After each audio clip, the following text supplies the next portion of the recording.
Samsung's engineers are reportedly focusing on making dramatic improvements to the device's physical DESI. Would it surprise you to learn that Samsung might be pulling the plug on their most ambitious smartphone ever made? The Galaxy Z TriFold just hit the market, and people are already wondering if we'll see a second version. But here's the shocking part. Samsung is reportedly losing money on every single unit they sell. Today we're diving deep into what's really happening behind the scenes at Samsung. We'll explore whether the Galaxy Z TriFold 2 will actually happen, or if this innovative device is destined to become another tech experiment that never gets a sequel. Stick around because what I'm about to share might surprise you about how Samsung really makes decisions about their future products. Let's start with the elephant in the room. Samsung is selling the Galaxy Z TriFold at a loss. According to recent reports from industry insiders, every Galaxy Z TriFold that leaves Samsung's factories costs more to make than what customers pay for it. The device retails for around $2,400 in Samsung's home market of South Korea. But the actual production cost exceeds this price point significantly.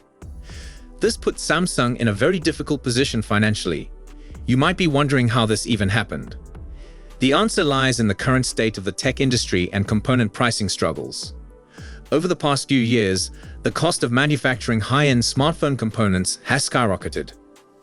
Everything from advanced displays to specialized processors has become more expensive to source and produce. Samsung found itself caught between two bad options when pricing the TriFold. They could either price it so high that nobody would buy it, or price it reasonably and lose money on each sale. They chose the latter, hoping to achieve other strategic goals beyond immediate profit. This decision wasn't made lightly, and it reveals something important about Samsung's real intentions with this device. The Galaxy Z TriFold was never meant to be a mass-market success story. Instead, it serves as what industry experts call a technology demonstrator.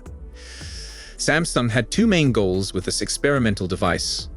First, they wanted to show the world that their engineering capabilities could match or exceed their competitors. Huawei had been making waves with their own TriFold device, and Samsung needed to prove they weren't falling behind in innovation. Second, Samsung wanted to test consumer interest in this form factor. They needed real market data to understand whether people would actually want and use a TriFold phone. This kind of information is impossible to gather without actually releasing a product and seeing how customers respond. Samsung knew from the beginning that sales numbers would be limited. The high price point and experimental nature of the device meant it would only appeal to early adopters and tech enthusiasts. But the company was prepared for this outcome because profit wasn't the primary objective. However, the reality of losing money on every unit sold has forced Samsung to reconsider their strategy. The component pricing crisis has made continuing production much more challenging than originally anticipated. This financial pressure explains why Samsung recently made a surprising announcement about the Z TriFold's future. After just 3 months on the market, Samsung has discontinued the Galaxy Z TriFold in South Korea. This incredibly short product lifecycle shocked many industry observers. Most flagship smartphones remain available for at least a year, often much longer. The rapid discontinuation signals that Samsung's experiment didn't go according to plan. But here's where things get interesting. Samsung isn't completely giving up on the TriFold concept. According to reliable industry sources, industry leakers have revealed that Samsung is developing their first sliding screen smartphone. This device would likely be called the Z Slide if it ever reaches the market. Unlike folding phones that bend the screen, sliding phones extend the display area by physically sliding sections of the device. Samsung actually showed a prototype of this concept at Mobile World Congress, but it was quite thick and operated manually. The new version in development is reportedly much thinner and more refined. When extended, the sliding phone would offer approximately 7 inches of screen real estate. This would put it in tablet territory while maintaining a more traditional smartphone form when collapsed. The sliding mechanism is still manual rather than motorized, which helps keep the device thinner and more reliable. Motorized sliding systems add weight, complexity, and potential failure points. Samsung's timeline for the sliding phone puts its potential release in late 2027 or early 2028. This suggests they're working on both projects simultaneously, hedging their bets on which form factor will prove more popular. The information about both devices comes from a known leaker called U1122, who has a track record of accurate Samsung predictions.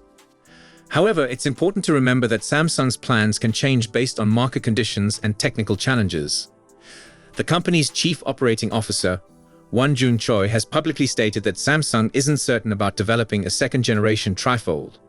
This uncertainty reflects the financial realities and market response to the original device. Samsung needs to solve the cost problem before committing to large-scale production of any successor. Component prices need to come down, or manufacturing efficiency needs to improve dramatically.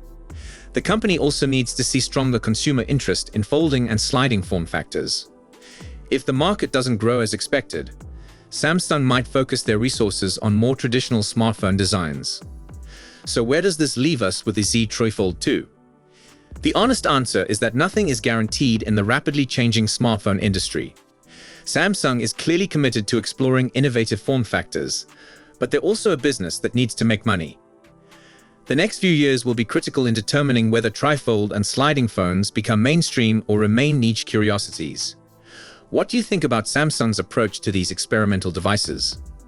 Would you be interested in a thinner Galaxy Z TriFold 2, or does the sliding phone concept sound more appealing? Let me know your thoughts in the comments below.